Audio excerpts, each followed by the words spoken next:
वर्तमान समय में जो इलेक्शन कमिश्नर हैं, वो मुझे लगता है कि वह इलेक्शन कमिश्नर एक स्वायत्त संस्था थी। मुझे लगता है कि वह अब स्वायत्त नहीं रहे। नरेंद्र मोदी भूटान गए, तो मैं ये सवाल जानना चाहता हूं इलेक्शन कमिश्नर से कि भूटान वो किसके परमिशन से गए। चुनाव के वक्त जब आम चुनाव हो रहा है देश के अंदर, तो उनको किसने परमिट किया भूटान जाने के लिए? और भूटान ही नहीं गए वो। भूटान जाने के बाद मैं भी ऑल इंडिया रेडियो सुन रहा था, लगातार हर दूसरी खबर जो है वह नरेंद्र मोदी की। कार्यवाहक प्रधानमंत्री, एक्टिंग प्राइम मिनिस्टर हैं वो इस समय देश के। कार्यवाहक प्रधान मिनिस्टर होने के नाते वो किस तरीके से देश के वर्तमान समय में बायलैटरल रिलेशनशिप में जाकर वह भूटान में जाकर समझौते कर रहे हैं। पहली ईडी पर सीबीआई के छापे, अभी ईडी ने दिल्ली के चीफ मिनिस्टर को गिरफ्तार किया और आज सीबीआई ने महुआ मोइत्रा के घर पर रेड डाली। किसके परमिशन से ईडी की रेड और सीबीआई की रेड पड़ रही है? ईडी किस आधार पर जाकर, किसके परमिशन से? क्या इलेक्शन कमीशन ने पूछा? क्योंकि जब सरकार नाम की चीज नहीं है, तो इसका अर्थ है अगर सरकार नाम की चीज नहीं है तो प्राइम मिनिस्टर ऑफिस और होम मिनिस्टर ऑफिस यानी गृह मंत्रालय के इशारे पर कैसे यह कार्रवाई मात्र विपक्षी दलों के ऊपर हो रहा है? तो इलेक्शन कमिश्नर जो है वो संघी है। वो पूर्ण रूप से संघ के प्रचारक के रूप में, भारतीय जनता पार्टी के सदस्य के रूप में और मोदी के एजेंट के रूप में काम कर रहा है। ये अग्निवीर योजना लाई गई। अग्निपथ योजना किसके कहने पर, किसके इशारे पर लाई गई? अग्निपथ योजना जिस दिन लाई गई उस दिन 1.5 लाख नौजवानों को रोजगार मिलना था और उसमें SC ST OBC थे। उसी दिन उसको खत्म कर दिया गया। यानी वर्तमान की नरेंद्र मोदी की सरकार SC ST OBC के खिलाफ है। 4 साल के लिए कौन सा नौजवान अपनी जान देने जाएगा जब उसको शहीद का दर्जा नहीं मिलेगा? और इससे फायदा किसको हो रहा है और नुकसान किसको हो रहा है? इससे फायदा चाइना को और नुकसान भारत को होगा। और कुछ वर्षों में मुझे लगता है पूर्वोत्तर भारत, जिसमें हमारा आसाम है, अरुणाचल है, सिक्किम है, और उस पर जो है चीन का कब्जा। क्या नरेंद्र मोदी चाइना के इशारे पर उन्होंने अग्निपथ योजना लाई?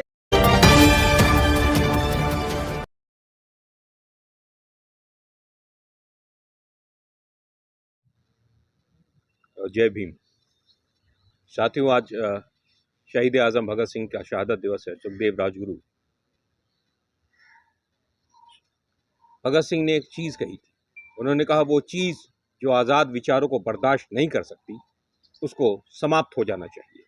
तो भगत सिंह ने आज से 80 साल पहले, 90 साल पहले उन्होंने ये विचार रखा था। उन्हें पता था कि कोई भारत के अंदर एक तानाशाह आएगा और ये विचार पर कुछ सिरफिरे लोग चलेंगे, और मुझे लगता है कि वो सिरफिरों की तादाद में हम लोग हैं, और हम लोग इस विचारधारा को समाप्त करने तक लड़ाई लड़ते रहेंगे।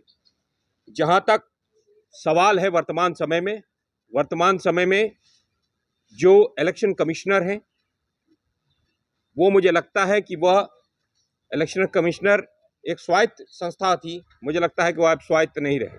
जिस तरीके से नरेंद्र मोदी भूटान गए, तो मैं ये सवाल जानना चाहता हूं इलेक्शन कमिश्नर से कि भूटान वो किसके परमिशन से गए। जब चुनाव के वक्त, जब आम चुनाव हो रहा है देश के अंदर, तो उनको किसने परमिट किया भूटान जाने के लिए? और भूटान ही नहीं गए वो। भूटान जाने के बाद मैं भी ऑल इंडिया रेडियो सुन रहा था, लगातार हर दूसरी खबर जो है वह नरेंद्र मोदी की।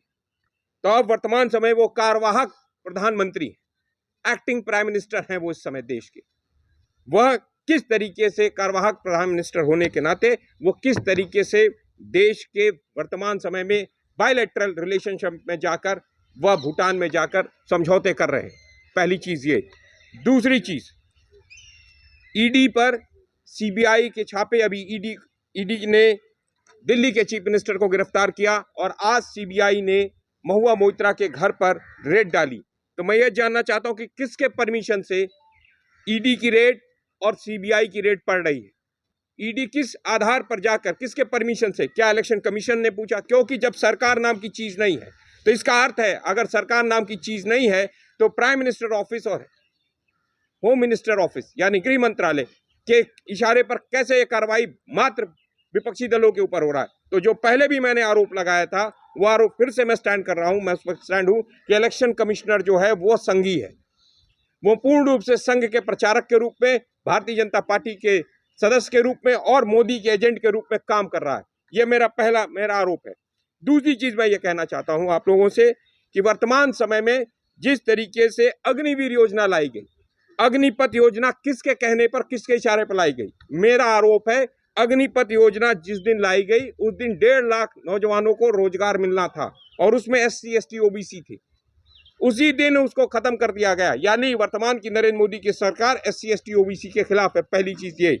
दूसरी चीज, 4 साल के लिए कौन सा नौजवान अपनी जान देने जाएगा जब उसको शहीद का दर्जा नहीं मिलेगा? और इससे फायदा किसको हो रहा है और नुकसान किसको हो रहा है? इससे फायदा चाइना को और नुकसान भारत को होगा, क्योंकि आने वाले समय में भारत की सेना आधी हो जाएगी और कुछ वर्षों में मुझे लगता है पूर्वोत्तर भारत, जिसमें हमारा असम है, अरुणाचल है, सिक्किम है, और उस पर जो है चीन का कब्जा। क्या नरेंद्र मोदी चाइना के इशारे पे उन्होंने अग्निपथ योजना लाई? दूसरा आरोप मेरा ये है।